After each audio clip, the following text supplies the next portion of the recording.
can go forever.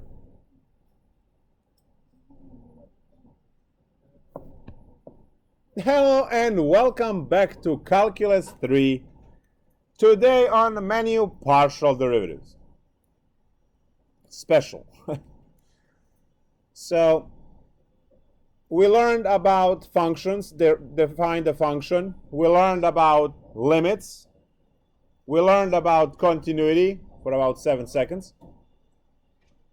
And since you had no questions because you all understood everything on those 7 seconds, we are now going to talk about partial derivatives.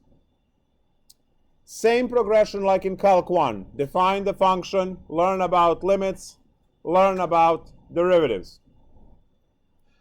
Now, again, I have to point out that when you are taking a limit with a two-dimensional domain, you have infinitely many ways to approach the point of interest. On the one-dimensional domain from Calc 1, you could only go left and right, so you can check both limits and know what's happening. In Calc 3, we cannot do that because there are infinitely many approaches. However, the issue now is that for the derivative, we have to have that limit definition for the derivative still apply. And the problem with the derivative, again, is that for any given point, you have infinitely many directions. So we are going to define partial derivatives along x-axis, y-axis, and z-axis and call those partial derivatives. So we have something later on that will be called directional derivative, which is going to take care of other directions other than x, y, and z axis.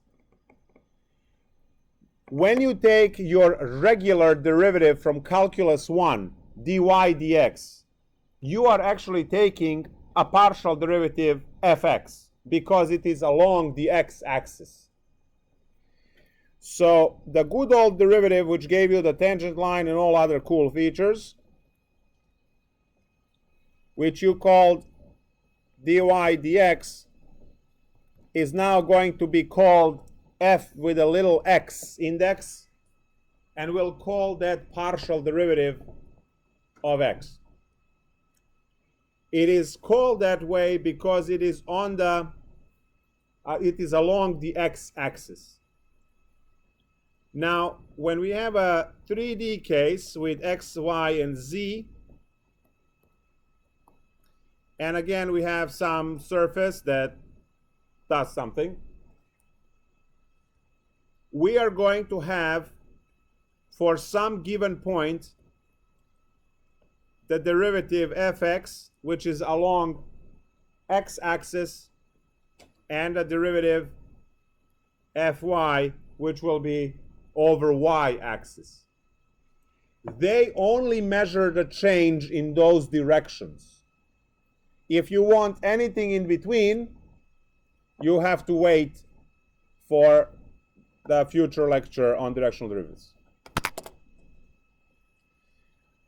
So now, we know that in Calculus 1, derivative, so Calc 1, derivative f prime of x was defined as the limit h goes to 0 of f of x plus h minus f of x divided by h. The procedure that you long forgot how to do, right? Because you memorized all of those rules and you skip using the definition. So now for Calc 3, we have a function which has x and y as input, giving z as output, and the notation now would be partial derivative of z in respect to x, and we will call that fx. Or we'll have the partial derivative of z in respect to y, and we will call that fy. The limit definitions for these guys must be the same as Calc 1, except we are going to put in the other dimension, which we ignore as we take derivatives. So if you are taking partial derivative in respect to x, you will regard y as a constant, and you will just be copying y. When you take partial derivative of y, y is the variable, and x would be acting as a constant.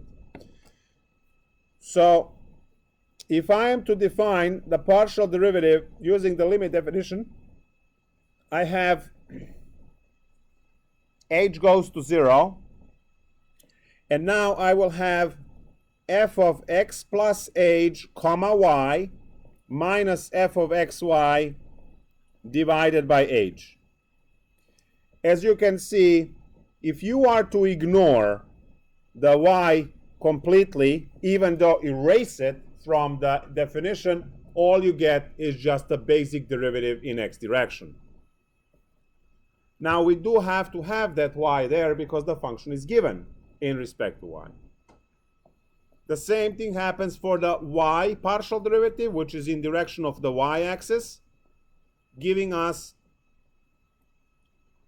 f of x comma y plus h minus f of x y divided by h.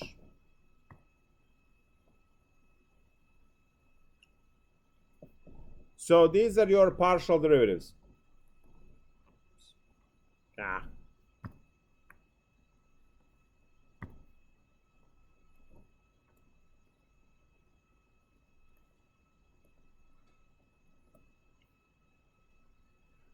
Honors option will have to solve at least one of these on the next exam, which is identical steps like on the Calculus 1 exam.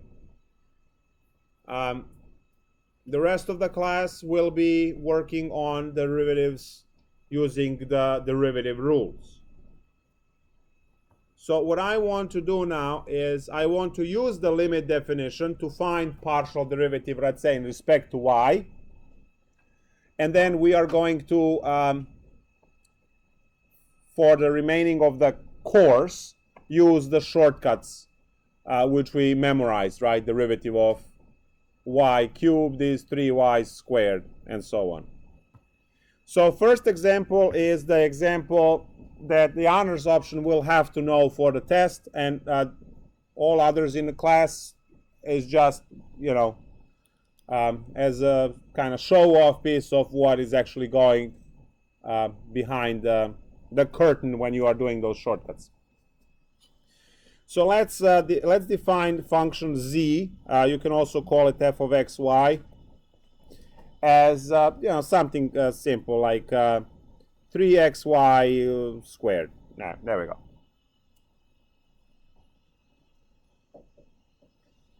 So we are going to use the limit definition in this first case.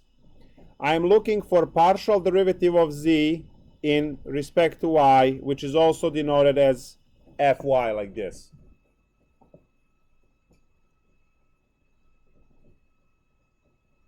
And we are going to set up the limit definition. Limit h goes to 0.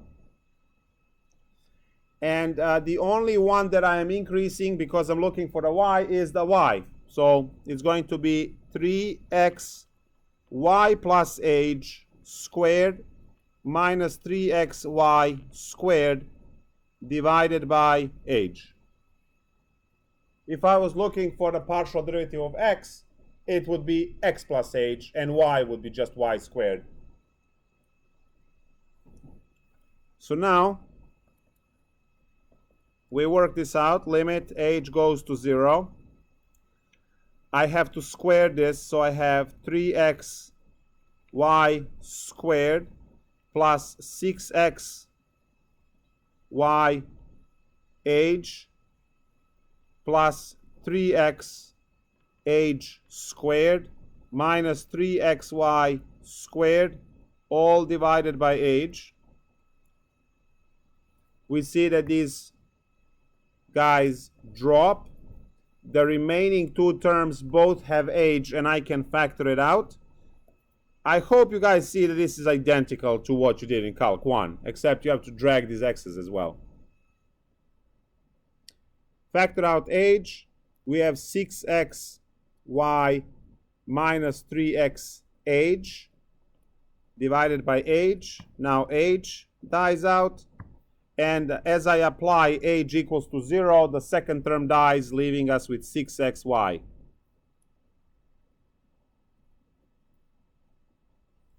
So this is how you take derivatives using the limit definition.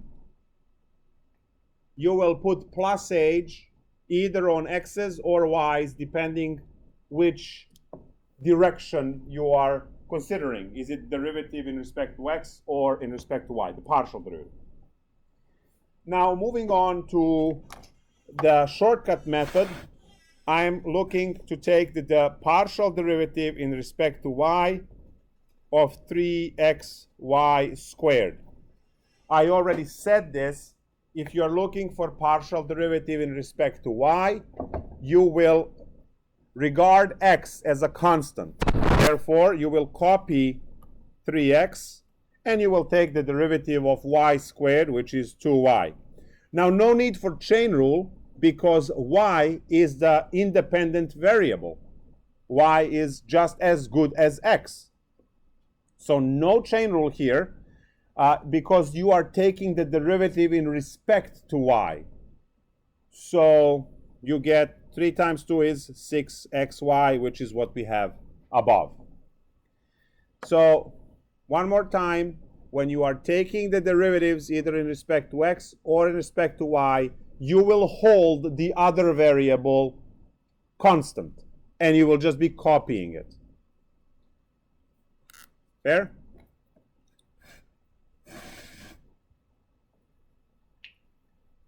Let's find the partial derivative in respect to x for 4y e to the x squared plus 3. There's your e. I think that statement became a cult.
Wow, that was efficient. One only.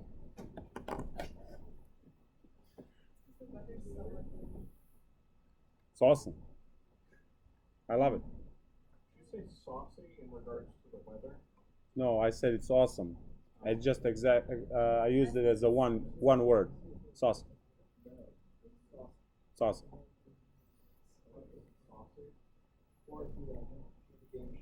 If we are taking the derivative of this, again, we have 4y as a constant. Derivative of e to the x cubed, x squared plus 3 is x squared plus 3 times 2x. So altogether 8xye to the x squared plus 3. I hope you have the same.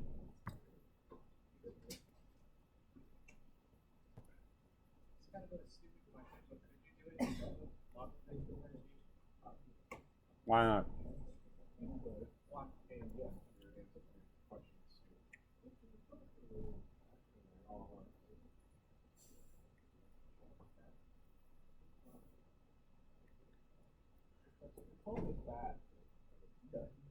I can see why. Yeah, but not like even the adjective, just like a noun. Yeah, you'll have to explain that one, like what type, you know. he requires more information. All right, let's take a look at another example, since you are loving this so much. A partial derivative in respect to y of y cubed cosine 4xy.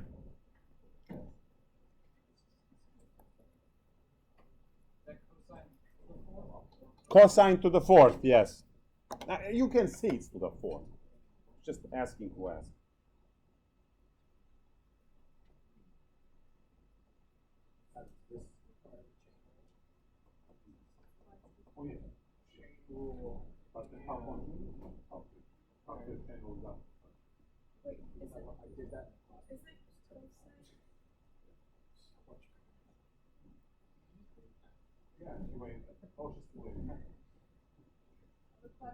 So is it cosine of x times y to the power 4, or is it cosine of x to the power 4 times y? X times y, both arguments. Thanks. Am I wrong in this assumption? Hi, wait. You got a chain rule cosine 4 times, and then you got to take that chain rule cosine 4 times. So the Now, x that's a constant. y squared No. or cosine. I don't know. Just shut up.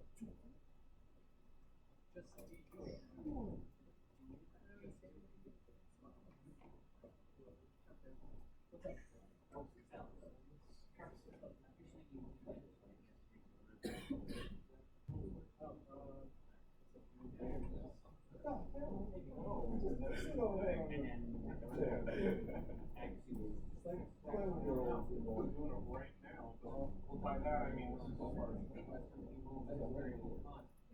but you know way more than I do right now. You're telling me how much I got? How much you got? Wait, is this right?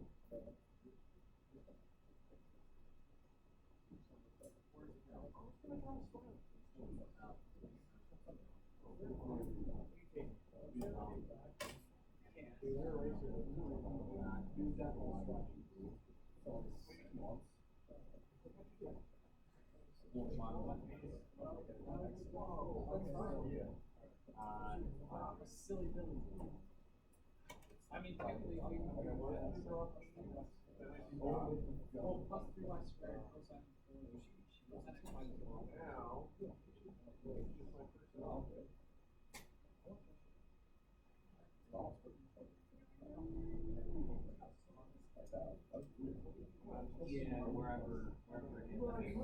Oh, no, no, wait, like more normal than it was. You know, like one of those like spray. Yeah, like one of those. Maybe he's got it like now.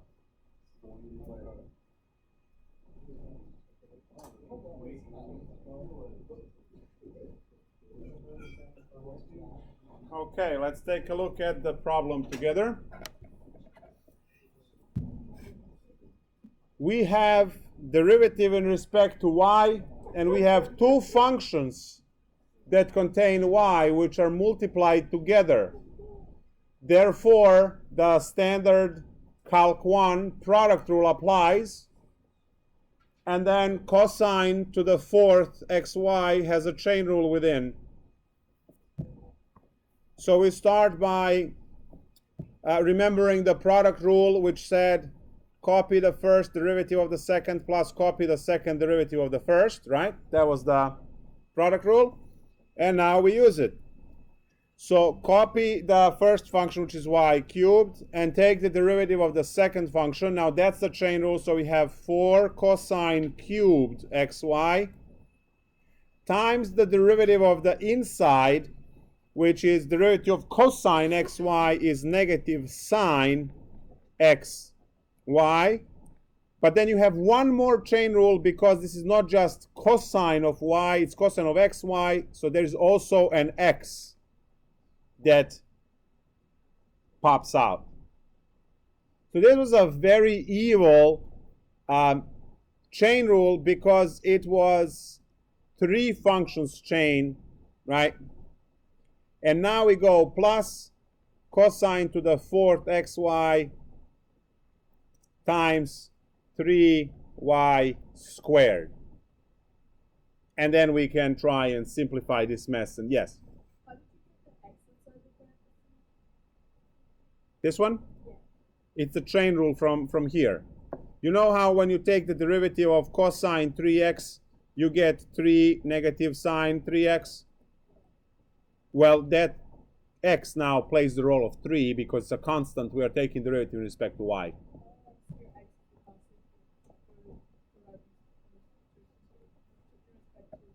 Yes. So x is a constant. So this is as good as saying sine 3y, which would be, right, 3 cosine 3y, and that's that 3 that pops out, which is actually our x.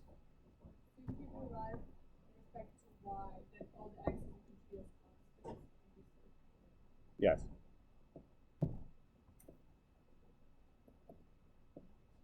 So the final step here would be 4xy cubed, negative in front, cosine cubed xy sine xy plus 3y squared cosine to the fourth xy.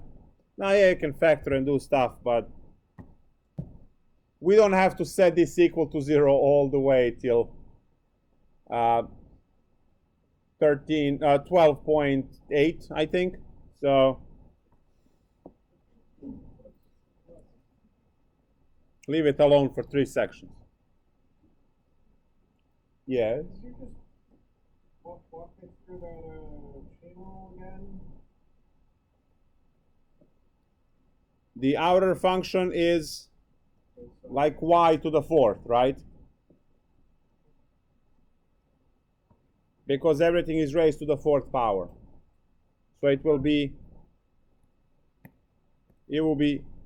4 messed to the 3, because it used to be to the fourth power. And then the inner function is cosine, whose derivative is negative sine, which is what we have here. But then it wasn't just negative sine y, it was negative sine xy, which means that we have to take the derivative of xy. Well, the derivative of xy is just x, because it's a constant, because we're taking the derivative with respect to y. So that's this last piece.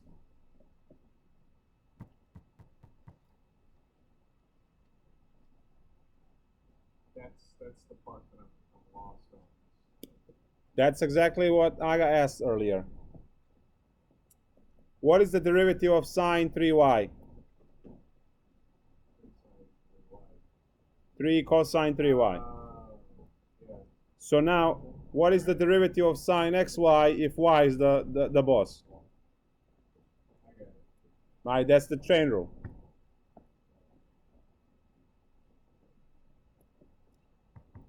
Perfect.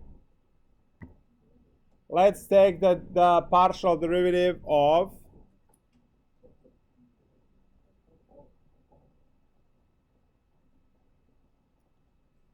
that's 6.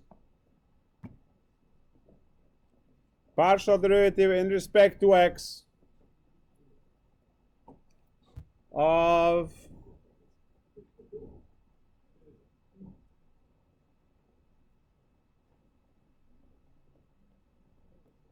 sine squared x plus 3 divided by xy cubed.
So this is partial derivative in respect to x. What's happening here?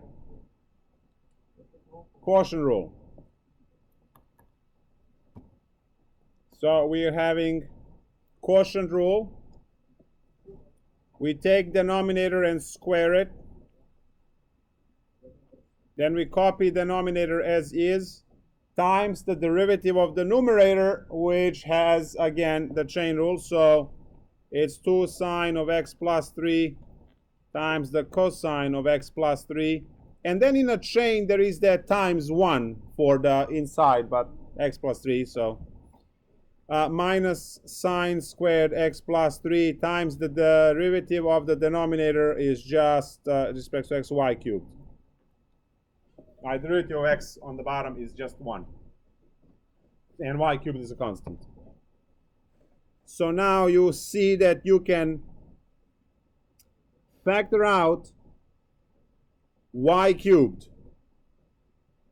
You can factor out y cubed and then cancel with one of the two y cubes from the denominator. So y cubed, and I'll cancel the square and put the square on x only, because that square contains two y cubes on the bottom. So what do I get now? I have 2x, 2 sine x, so I can combine that into a single double angle.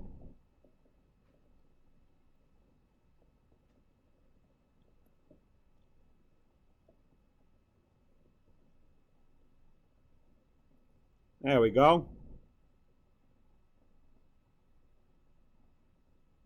And this would be the simplified version. The answer. Yeah, I like you more.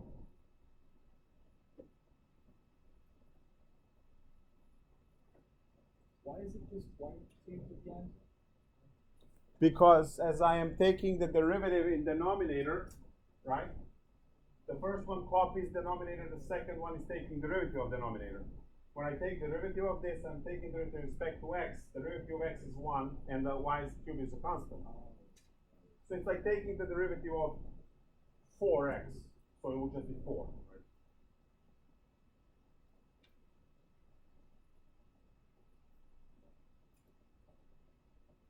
What's that?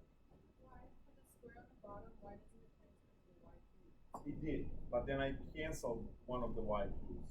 So you have y cubed times 1 y cubed, but you see how I crossed the y cubes on top? I factor those and cancel cross. Like, it was 2 sine x plus 3, and you made it sine 2x plus 3, and that's because The formula, double angle formula, 2 sine, cosine is sine 2, right? oh, sorry. Okay. 2 sine. Cosine is equal to the sine of 2x. Very cool. Of course, it's math.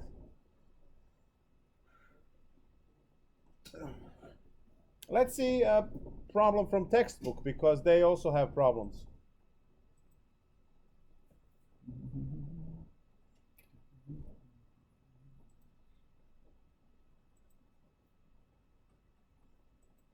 So one more example from homework, and then we are going to take a look at higher order partial derivatives, because that exists as well.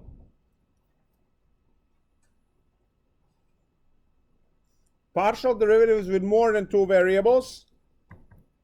You can have 50 variables if you want to. Hold those variables that you're not taking derivatives of as constants, all of them. So here is a problem with, well, let's do 2 of these.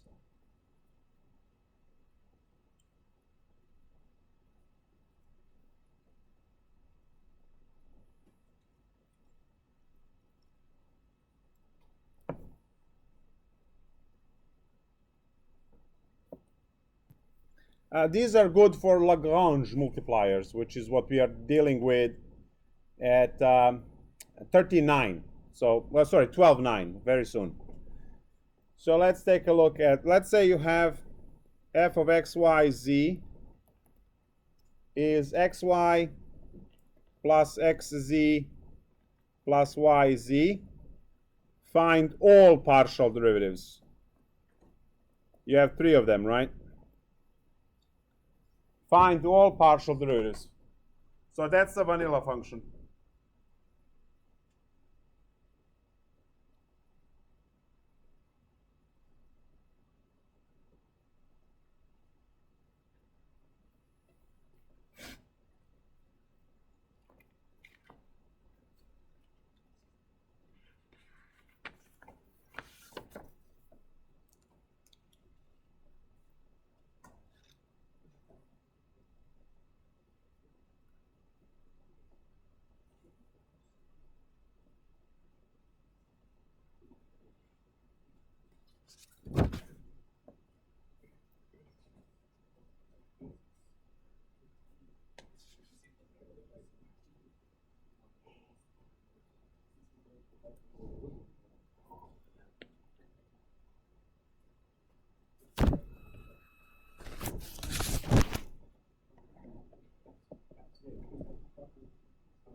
The other one is like delta t over delta x. Why?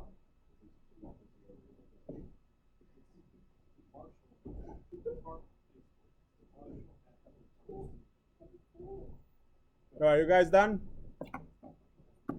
What is the partial derivative of fx?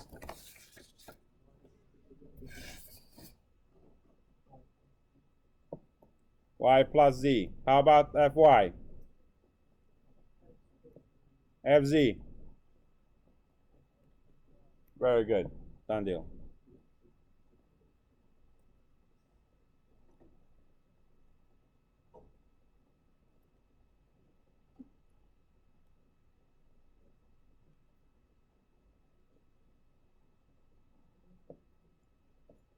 function of four variables w, x, y, and z is given as w squared xy squared plus xy cubed z squared.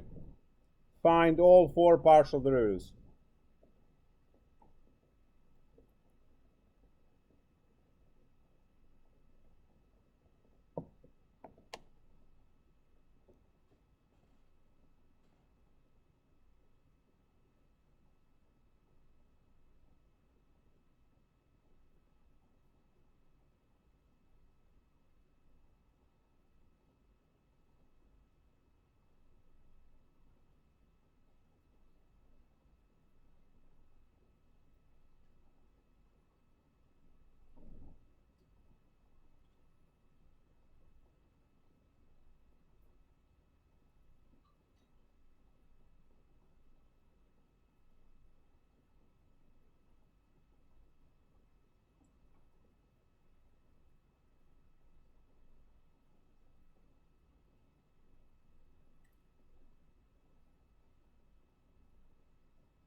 So let's see. Partial derivative of w is? Very good. Partial derivative of x is?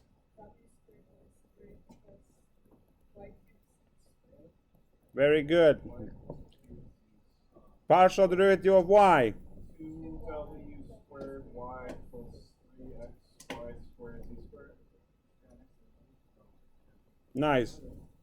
And partial derivative z? xy cubed 2 xy cubed. Yeah, it's just different order. It doesn't matter.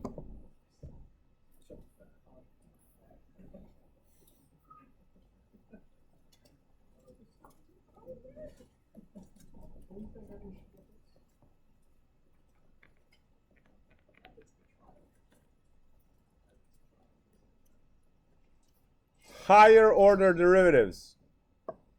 We know in Calc 1, after the first derivative, we have the second derivative. Second derivative is the first derivative of the first derivative. Seventh derivative is the first derivative of the sixth derivative, and so on. For partial derivatives, we are also going to have a second derivative, but we are also going to have mixed derivatives. So, if I want to come up with a partial derivative in x twice, I will denote that as fxx. This means take two partial derivatives, so it's a second derivative, and this is actually comparable to your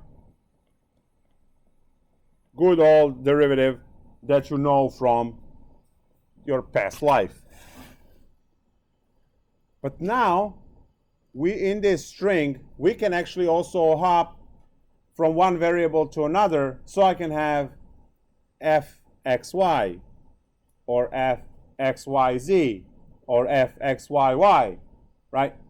So the amount of these little x's or y's will be the order of the derivative, second, third, fifth, and the order, and then you will be taking those derivatives. Always you take the first derivative off of where you left off with the last calculation. So, say that your f of x, y, so two variables, the first case, say it's 3x to the 8, y to the 6th, and we are looking for fxx. This means two partial derivative in respect to x. So first we will have to find fx, which would give us 24x to the 7, y to the 6, and then fxx is one more derivative from the previous step. So 7 times 24 is 168. X to the 6, y to the 6. Did you use your fancy calculator to come up with that? Oh, left it at home. Too heavy. Bulky, yeah, but heavy, no. He's heavy.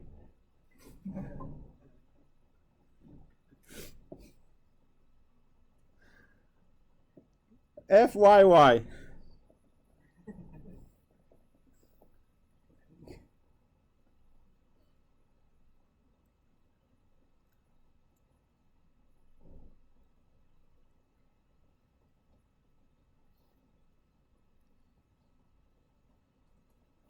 So we first have to find Fy, which is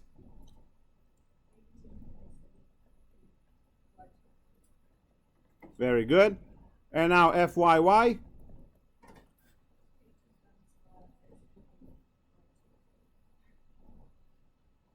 $90.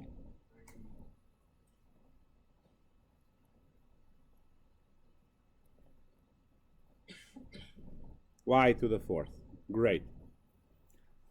But, haha, we can do this. Now, what is this derivative? So you will have to go here, because the first partial derivative needs to be in respect to x, which is this. And then take the derivative in respect to y from here.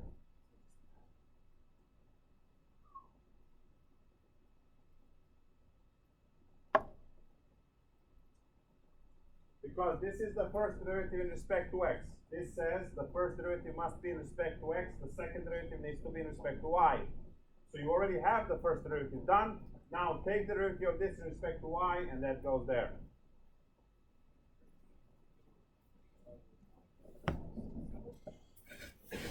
So what do we have?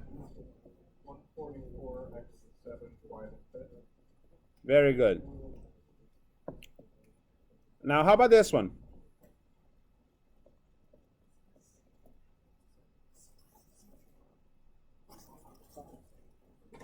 Now, maybe? So now, we have to start from here and take derivative in respect to x.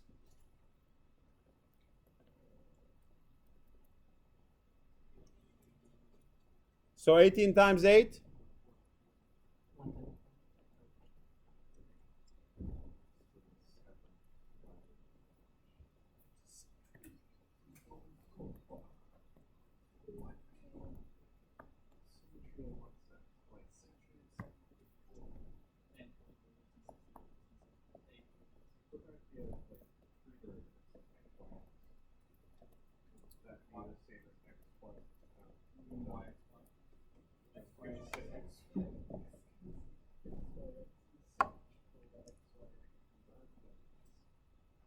It's a very useful theorem because sometimes you will be faced with a horrifying derivative, and it will be much easier to do it in the opposite direction.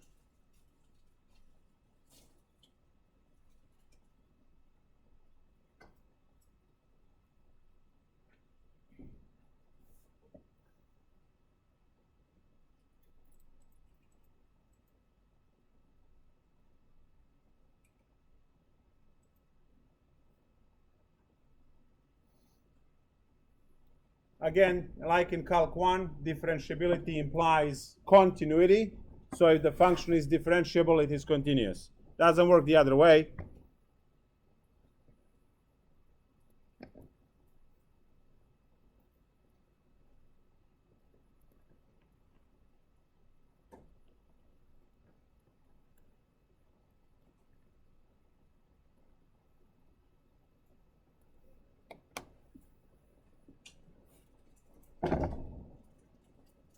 So now you know that if you are to see if something is continuous, you can just try to differentiate it. If you can differentiate the function, that means it's continuous.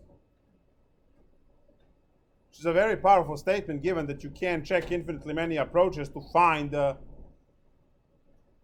the limits for continuity. Yes? Does the theorem only work for two variables, or could you have like f of x, y, z equals Any. y, f? Oh yeah, any. Mixed partial derivatives are the same. With the same thing, like no matter what arrangement, as long as it's the same for variable. Like if I had. Yes, and you can verify that.